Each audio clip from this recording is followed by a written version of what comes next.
సాయంకాలం వేళ మొక్కలకి నీళ్లు వేస్తుండగా కనిపించాయి ఈ మల్లె మొగ్గలు. కాసేపటికి చూద్దాంలే అనేసరికి చక్కగా విరబోసి నవ్వుతూ ఉన్నాయి ఈ మల్లె పువ్వులు. మరి మన మనసు ఊరుకుంటుందా పువ్వుల్ని కోయకుండా ఉంటే?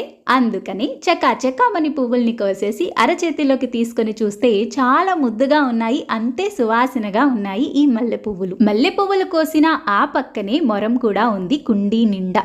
మరి కొంచెం మొరాన్ని కూడా తెంపుకొని ఈ మల్లె పువ్వుల్ని ఈ మొరాన్ని కలిపి ఒక చక్కని మల్లెమాలలా తయారు చేసేసింది మా అమ్మ. మీకు తెలుసా, పువ్వులు ఏవైనా కూడా కోరుకునే కోరిక ఒక్కటి. అందమైన ఆడపిల్ల జడకొప్పులో అలంకరణగా మారడం కన్నా దేవుని పాదాల చెంత తన జీవితాన్ని ముగించడమే కోరుకుంటుందండి. మరి అంత ముద్దు ముద్దు మల్లె పువ్వుల కోరికని తప్పకుండా తీర్చాలి కదా. అందుకని ఇంత అందమైన మల్లెమాలని మా ఇంట్లో ఉండే శ్రీ నీలాంపాటి లక్ష్మీ అమ్మవారి పట్టానికి అలంకరణగా వేసేసాను.